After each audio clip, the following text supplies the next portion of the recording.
The Senate Blue Ribbon Committee is set to resume its probe into the flood control scandal next week. Among those expected to be invited, former Marine and Senator Rodante Marcoleta's surprise witness, Orly Gutesa, whose whereabouts and credibility are in question. Will he appear before the committee? And what else can we expect from the investigation? Let's get on point today with Senator Rodante Marcoleta. Hello, sir. Kumusta po?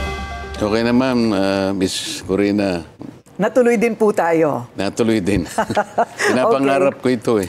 Ganun po ba? Mas pangarap po kayo ng marami kasi mahirap po kayong mahagilap. Hindi naman. Are you by choice scarce from the media? Hindi naman. Hindi naman. Sa dami kasi ng inaatupag din. Oo. So ang resumption po ng Senate Blue Ribbon Committee ay kailan? Meron na po bang petsa? Nakikita ko lang sa social media. Parang November 14. November 14. Yes. Blue Ribbon Committee na po yon. Yes. Okay. Ano po ang reaksyon po ninyo sa pagbabalik ni Senador Ping Lacson bilang head ng Committee on the Blue Ribbon Committee? Kung gusto niyang bumalik, wala namang mga kapigil sa kanya. Nagtaka nga ako kung bakit siya nag-resign. Tatanungin ko rin po sana kayo, bakit nga ba siya nag-resign? Marami pong haka-haka kung bakit. Mas maganda kasi kung siya sasagot nun eh. Hindi ko naman kaya sagutin yung para sa kanya. Hindi po ninyo alam kung ano yung mga pinag-usapan ng mga kasamahan po ninyo? Kasi sa majority lang dinidesisyonan yun. Hindi makasama ang minority. Ang sabi po ni Senador Lacson noon ay if something like this, kung ang aking mga kasamahan mismo ay nagdududa sa aking judgment o mga desisyon, edi wag na lang. May naramdaman po ba kayong ganon of lack of confidence in his leadership? Nagsimula siguro nung sabihin niyang almost all senators had insertions. So many of his colleagues in the majority perhaps were unsettled by that statement.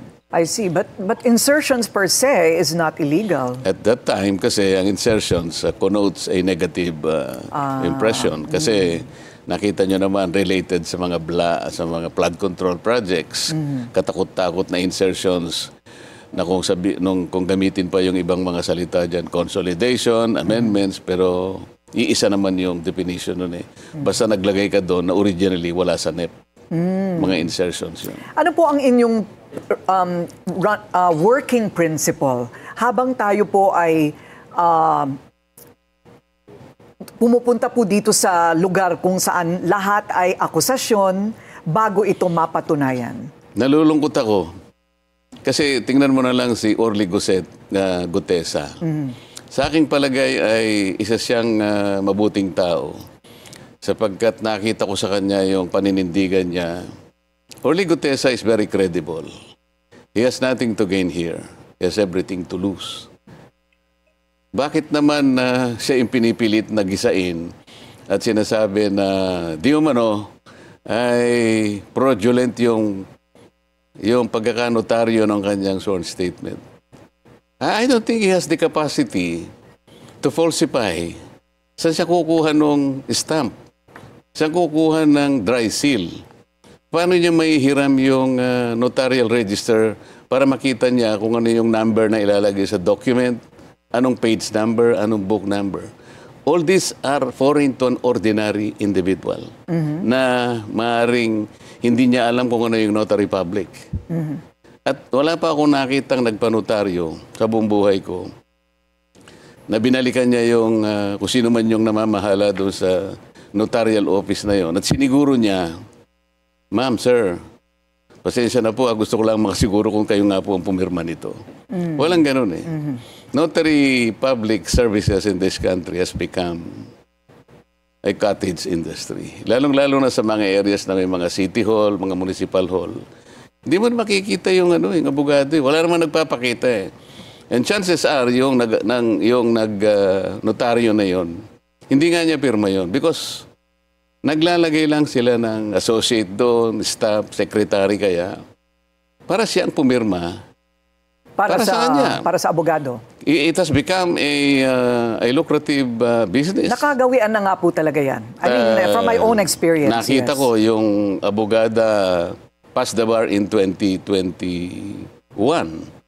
So 4 years pa lang siyang abogado. Pero kung titingnan mo, judging from the number of books, yung notarial registers, nasa book 8 na siya.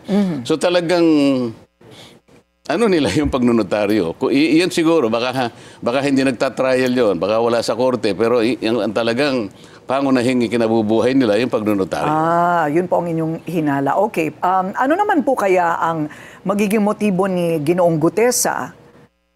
Either way, ipeke o kaya yung magsabi ng totoo? Bakit niya na naising ipeke pa? Nagmamadali siya. Kasi nung makita ko siya, alam mo yung pagpapanotaryo, wala naman sa isip niya rin siguro yun eh. Para sa akin lang yun. It's an added assurance sa akin. Totoo yung nasasabi to. Kumbaga, siguro maski ikaw siguro isipin mo rin. Sige nga, kung talagang buo ang loob mo. Kasi mabigat naman yung accusation niya. Talagang he is connecting the dots between Saldico and Martin Romualdez. And nobody did. Siya lang. So para sa akin lang yun. I want to satisfy myself that this guy is a true person. So sabi ko, may time ka pa naman. Sabi ko pa kay Mike, pakitulungan nyo na lang. Nagmamadali ako, babalik ako sa Senate. Kasi nahabulin ko yung aking 3 o'clock session. Former Senator Mike Defensor. Congressman. Congressman, yes. Yeah. So umalis na ako. Then bago ko umalis pala, sabi ko, okay, kung buo ang loob mo, Orly, bukas ang hearing. At sana before 9 o'clock, nakapasok ka na sa Senate. Which he did. I think Senator Ping even monitored the CCTV. Na-interview siya somewhere. Sabi niya, pinakuha ko yung CCTV and I saw that Gutesa was fetched from the guards area at 8:27 and he was whisked into the office of Senator Marcoleta. Pagkatapos noon, after 30 minutes yata to about 1 hour, sabi niya, dinala siya sa lugar na kung saan yung mga maghihiring. Ganong kalawak kanya yung kinalaman ni Senator Marcoleta. Hindi ko malaman kung ba't niya sinabing ganong kalawak. Ano ibig niya sabihin kalawak? Kaya tinatanong ko lang, mas a chairman of the Blue Ribbon Committee, tingnan pa niya sa CCTV kung sino yung pumupunta sa mga opisina namin. Can I also do the same to him? Like, I want to see on a daily basis, who are the people, who are the personages coming to his office? Baka hindi rin niya na mabutihin. So you took offense? I took offense because Yes. I don't think this is the job of a senator. Much less kung ano yung rapport niya sa kapwa niya, senator. So, meaning you took it to mean that he may be suspecting that this was all your orchestration. Parang ganun. Parang ganun. Hindi ba siya magkasya na pumunta na lang yung tao? Why would he look into the CCTV? Well, at that time, you were the Blue Ribbon Committee chairman. He was already. He was already. Hindi, out na ako. So, palagay po ninyo Hindi lamang yun eh. May nagsabi pa sa akin na tinignan din lang yung CCTV doon sa Seascape. Isang Chinese resto na nandun yung Golden China. Kasi sinabi ko, before I presented Gutesa, kinuwento ko yung antecedents. So sabi ko, tinagpo ko siya para malaman ko talaga, nagmamadali ako. So tinignan nila siguro yung time frame. Parang tumama yata yung time frame dahil hindi man ako talaga nagtagal. So mukhang hindi nila ipipresent yung Seascape. Because napansin nila, tama na, nagpunta siya, tapos bumalik din. Okay, just to summarize so far, ito pong nangyari sa pagnonotaryo ay teknikalidad at gawain na talaga. That I can confirm because from my own experience, nangyayari po talaga. Yes, it is a practice. And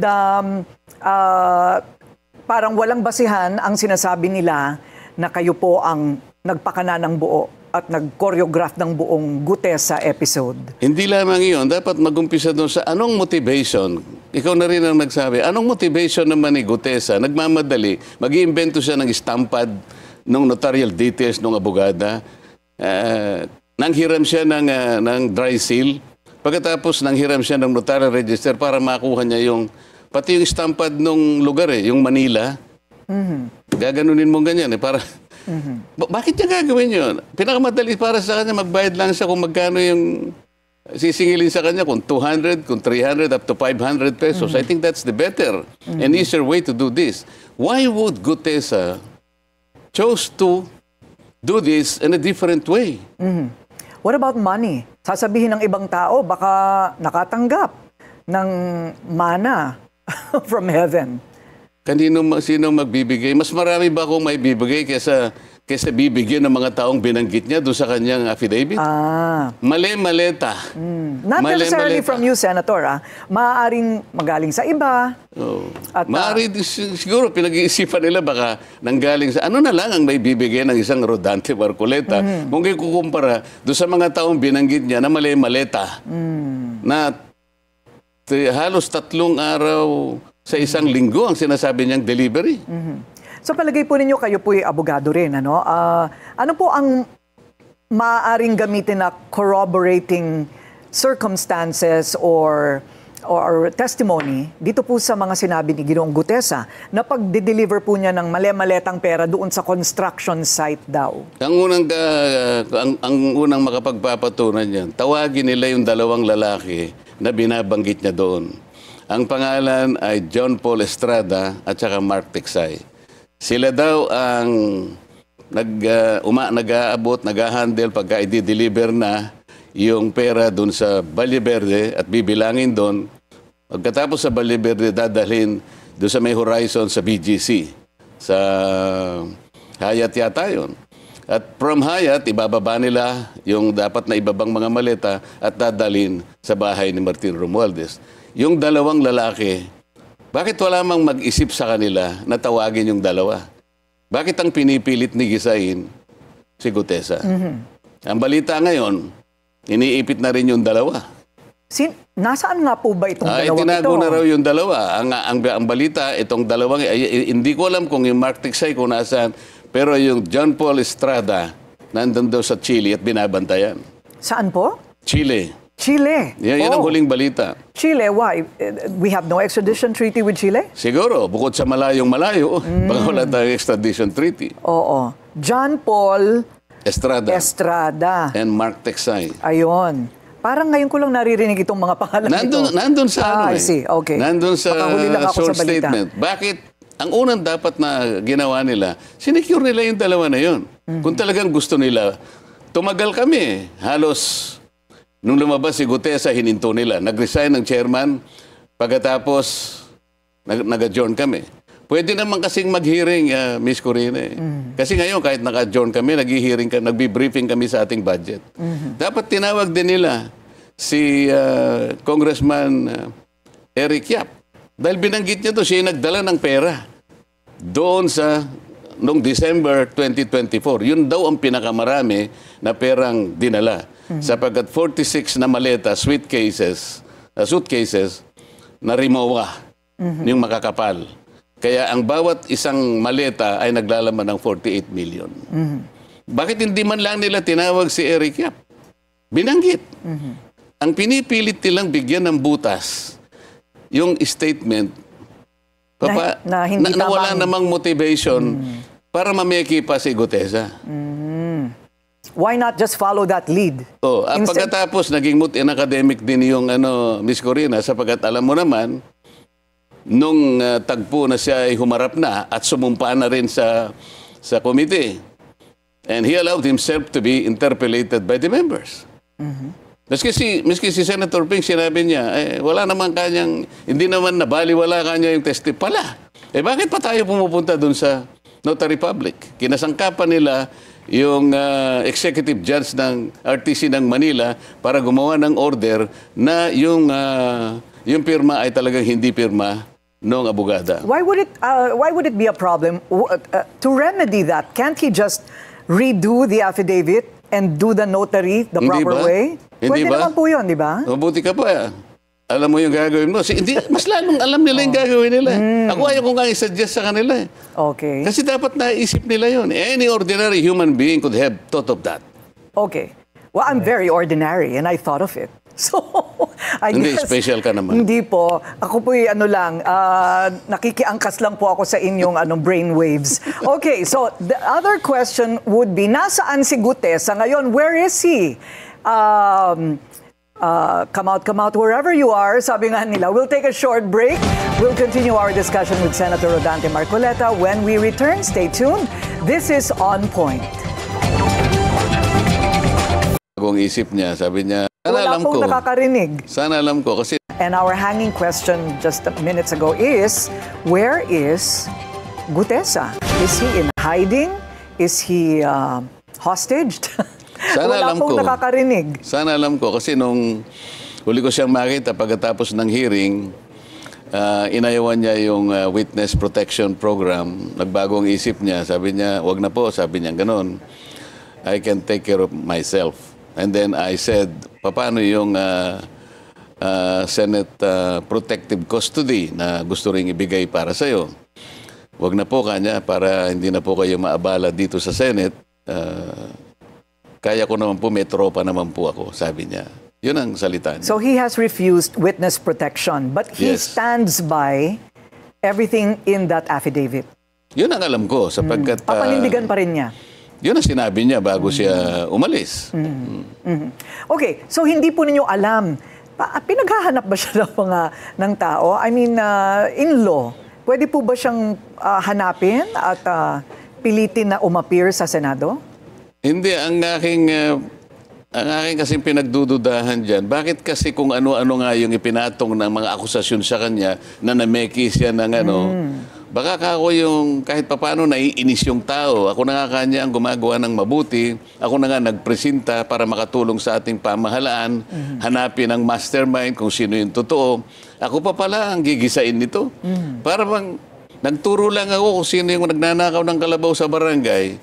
Imbes na puntahan yung aking itinuturo na alam ko namang yun ang magnanakaw, ako ngayon ang binalikan. So, maaaring nadi-discourage. Pagkatapos, mayroon pang nagsasabi na pinipressure siya na palitan ang kanyang testimony, mag-recant siya, alalahanin mo ikaw yung pamilya mo. So, ganun.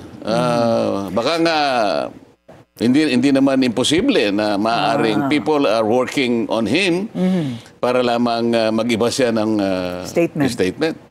Bago lumabas o kaya ay wag na lang magpakita. Pero siya po ay isa sa mga iimbitahan daw sa resumption ng Blue Ribbon Committee hearings. Ano po sa palagay ninyo? Magpapakita ba siya o hindi? Palagi ko kung nandito naman yun. Kasi naniniwala ako sa kanya na sabi niya, para po sa bayan kaya ako ginagawa ito.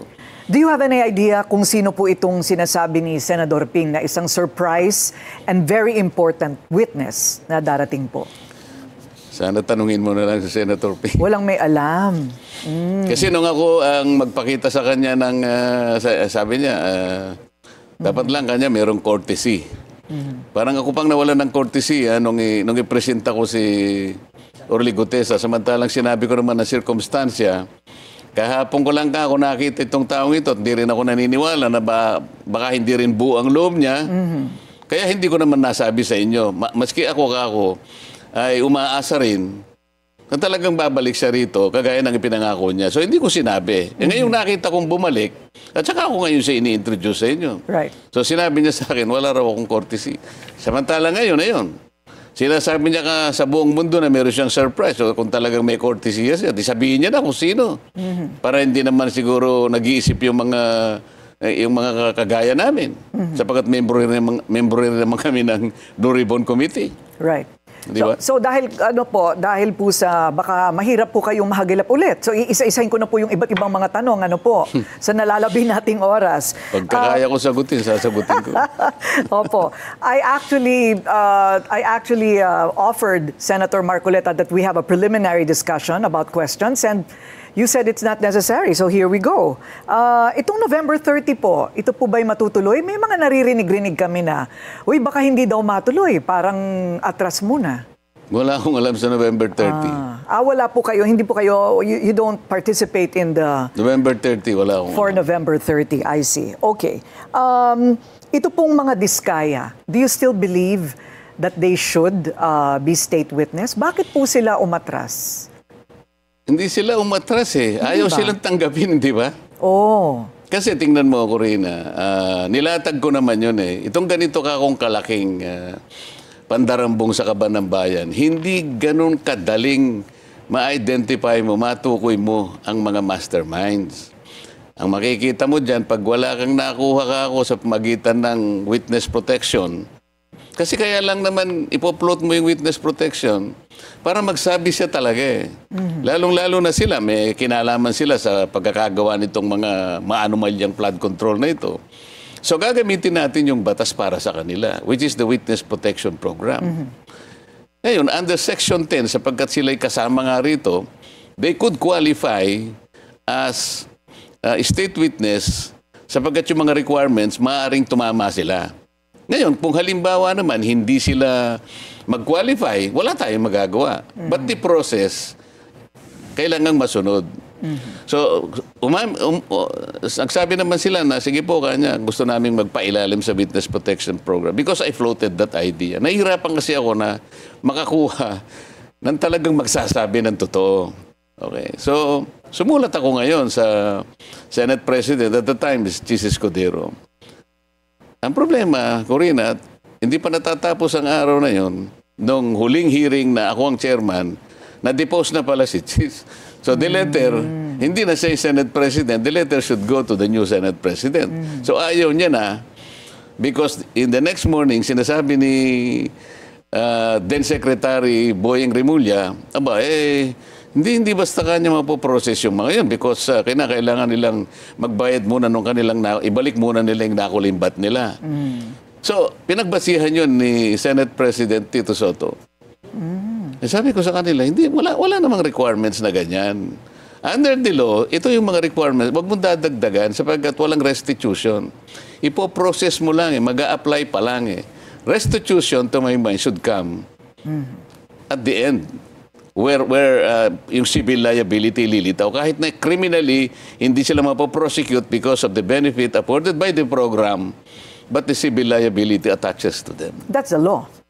That is the law. Oh, yun, doon magre-restitute ka na kailangan mapatunayan muna ang guilt beyond reasonable doubt, I guess, before they return any amount of money. At saka, i-order rin ng korte kasi hindi libre yung civil liability. Yung witness protection, hindi ka na mapoprosecute kasi maaaring plunder ito or malversation or syndicated estafa. Criminal ito eh.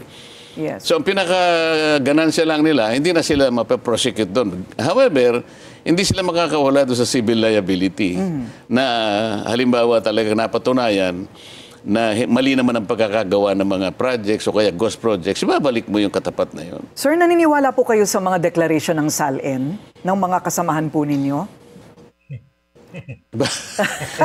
I'm sure tiningnan ninyo yung mga deklarasyon nila. Yung net worth nila. Nakita ko lang.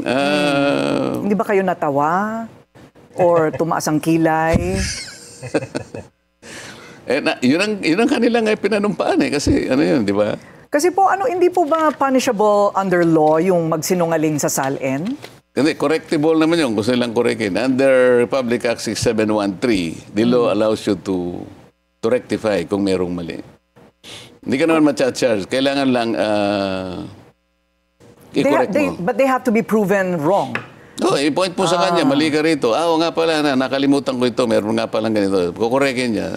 Pero hindi ba misdeclaration na po yun? Hindi nga, inaalaw kasi ng batas eh. Ano po yung strike 1, strike 2? And strike 2, kailangan daw parang perpetual ban from seeking public office? Sino yung na-strike 2? Yung kung sino man ang mai-strike 2 na nagsinungaling ulit. De-amend nila, hindi ba? Wala pa naman ako nabalitaang may nag-amend na, hindi ba? Sa bagay. Ngayon lang po yata kasi nagkakadudahan tungkol sa deklarasyon ng SALN. Hindi kasi yung mabuti na sabi mo yan, meron bang na-charge sa mga senators ng malversation ngayon? Kasi, or misrepresentation, yes. Ang alam ko kasi, marirequire ka lang ng batas na mag-submit ka, mag-disclose ka kapag ka ikaw ay na-charge ng gano'n. Because everybody is protected by law. Yung ating, di ba meron tayong Anti-Privacy Act. Yung ating Privacy Act, malinaw doon na hindi naman basta magagamit ng mga journalistic or editorial research. Nandun eh. I think the guiding provisions here are doon sa Privacy Act, Section 4D, Section 5, and Section 12.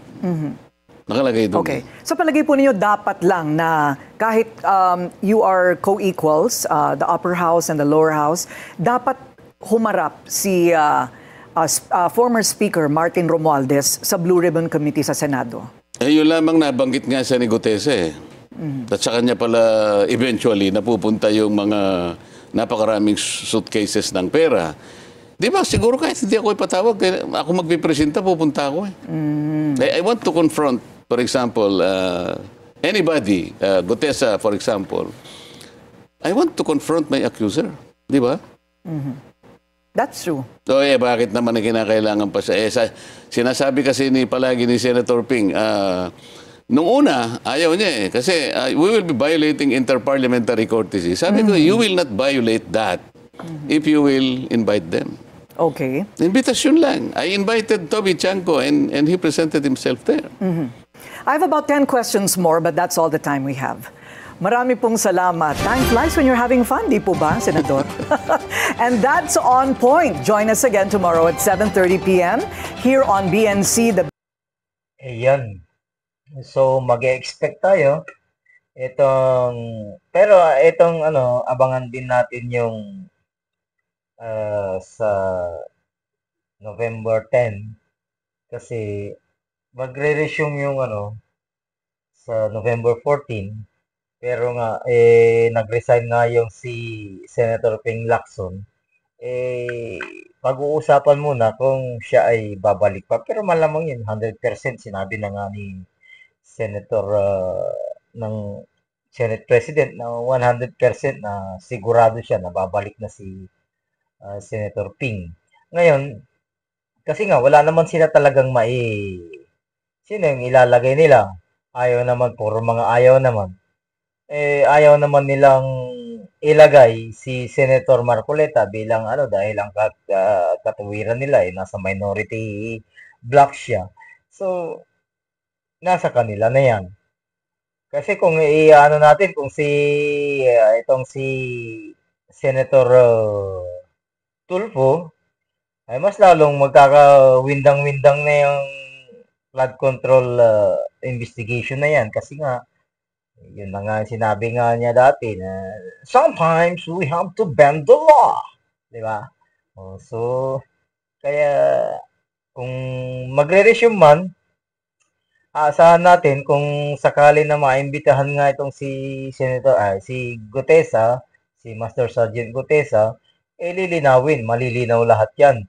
Dahil kung yung akusasyon lang nila is about dyan sa notaryo, madali lang naman yan. Kakasabi lang ni Madam Corina at ni na ayaw naman ni Senator Marcoleta, na ayaw naman niyang sabihin na ayaw naman nilang pangunahan yung mga nag-accuse na si Master Sergeant Gutesa ay nag-peke ng kanyang notaryo. Pwede namang palitan kung gusto niya. Basta yung importante, yung nilalaman ng kanyang affidavit is ganun pa rin yung kanyang sasabihin. So, anong problema doon? What's the big deal, di ba? 500 pesos, sabi mo, 1,000, kahit 1,000 pa. Sa 1,000, pipikihin mo pa yung mga papel na ganun. Di ba? Kumbaga, napakababaw naman yan. At saka isa pa, yung sinabi nga ni Senator Marcoleta, bakit kung sakaling malinaw naman yung sinabi niya na kung sakali man na siya ay manunukol kay Gutesa, di siguro mas madaling magsuhol yung pinagdi-deliveran ng limpak-limpak na salapi, di ba? Kumbaga, isang lang yan, isang pitik lang. Pera na. Yeah. Kung ano man yung motibo ni Master Sergeant Gutesa is nasa kanya na yun, at ang alam natin sa nakikita natin, kapag hindi ito na twist na kung sakali hindi natin masabi, baka mamaya natakot, nabayaran o ano man dyan, hindi natin masabi yan. Ang pinakahihintayin na lang natin dito is yung sa November 14. At saka sa November 30, may kinakasa daw silang mga malakihang protesta na naman. Kasama na yung INC. Kasi nga to si Senator Marcoleta is INC to. Hindi niya pwedeng pangunahan din ang kung ano man yung i-announce ng INC kasi hindi siya authority dyan. Ang authority dyan, siyempre, ang pamunuan ng INC. So, hanggang dito na lang at maraming salamat po sa inyong panonood. At may dagdag ko pala, kung sakaling magkaroon man ng itong November 30 na protesta, isa rin sa mga aabangan natin yan kasi baka malakihan talaga na naman yan. So, hanggang dito na lang at maraming salamat po sa inyong panonood. At kung hindi ka pa nakaka-subscribe sa ating channel, andyan lang po ang subscribe button at pakiclick na rin yung notification bell para lagi kang updated sa ating mga videos. Maraming salamat po. Syukran. Assalamualaikum warahmatullahi wabarakatuh.